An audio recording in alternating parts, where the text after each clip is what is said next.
She's great. And of course, we have an art department that does our covers, and they really enjoy what they do, and they're talented people. Your covers are terrific, yeah. Covers from the press are really good. Well, Midnight Ink also does a terrific job with distribution, getting the word out there. I remember seeing Jess Lauer's book when we were touring Iowa. It was everywhere, Oh, was it? everywhere. Oh, well, good. How is Midnight Ink distributed? Like everything Normal? else, Okay. yeah, like all of our other books. Okay. Yeah, and there are conferences, that give them an opportunity, and there are, especially with our cozies, or our a lot of them are based on things that women like to do, like we have a quilting series that's really doing well, and that author goes to quilt shows, signs books and sells a whole bunch. In it's your great. editing process, how extensive is it? Do you give pages and pages of editing comments, or just overall, I think this needs to happen, or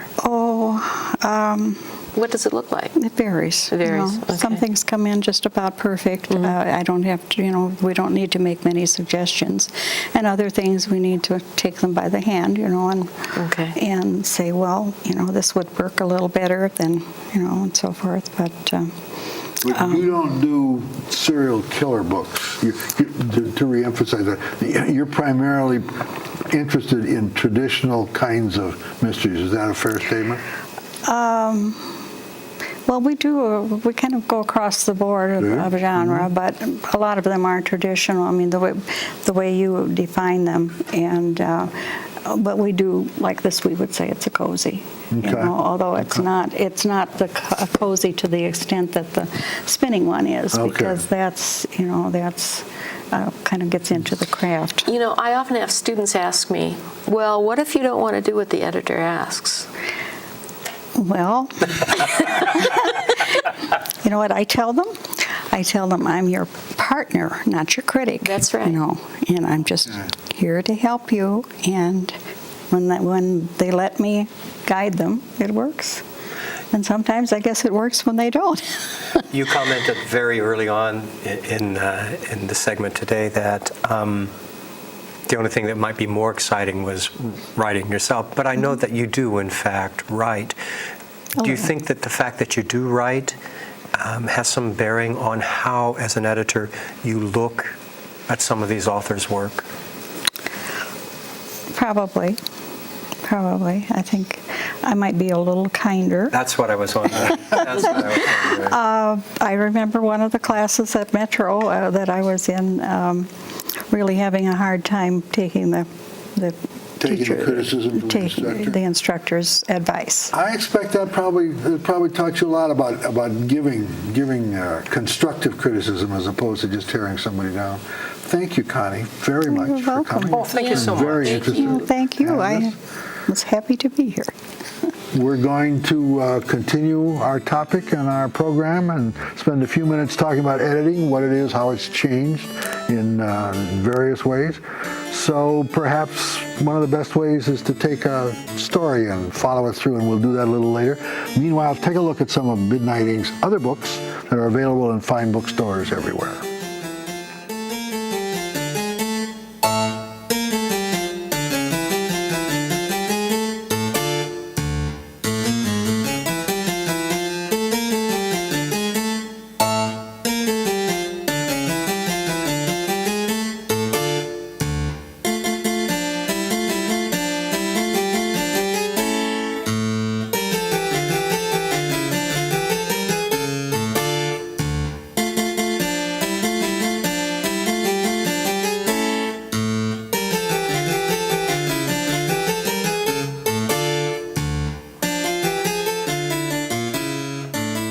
Now we're going to spend some more time talking about editing, because editing is one of the foundations. When you have to have a book, you have to have stuff to edit, right?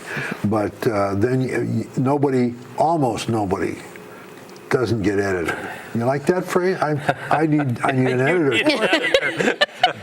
Anyway, let's talk a little bit about editing. And maybe I think one of the best ways is to take a story from your head, Mr. Kruger, through the finished product, the steps. Okay, let's assume that I have an idea for creating a serial killer in a small town in northern Minnesota, kind of a story. Good idea. Funny thing, it happens to be what I'm working on right now. So the idea would come to me, and I would do my normal thinking through process, and I would sit down and I would outline it, and finally I would begin the writing of it. And for me, the first step is actually writing it longhand. I write in cheap wire-bound notebooks. And then comes really what is my first edit, because I'll transcribe my writing into the computer. And what's on the computer then, I've changed as I put it in, and it looks entirely different to me. I belong to a mystery writer support group, Creme de la Crime, and so when I prepare to read to the group, I'll print out that piece on paper. It's on manuscript sheets. It looks very different then, and I will take it to the group. They'll edit it.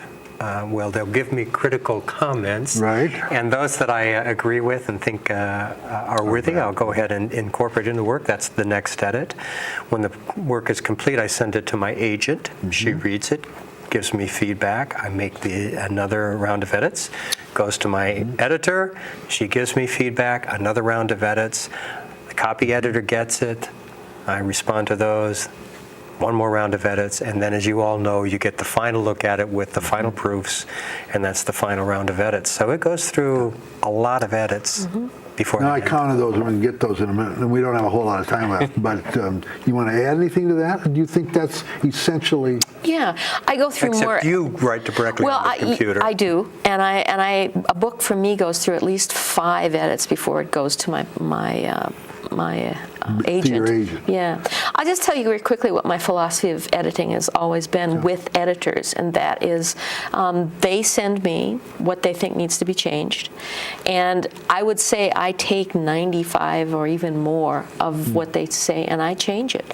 But there's often something that I don't. No, when you say you change it, you mean you take their comments and you incorporate them. And I incorporate their comments, right. You sometimes address the comments not necessarily in the way that they had in mind, Right. but what works for you as Right. the author of the piece. But then there is sometimes a sticking point over which I'm not willing to move. Yeah. And my theory has always been, okay, I don't change it.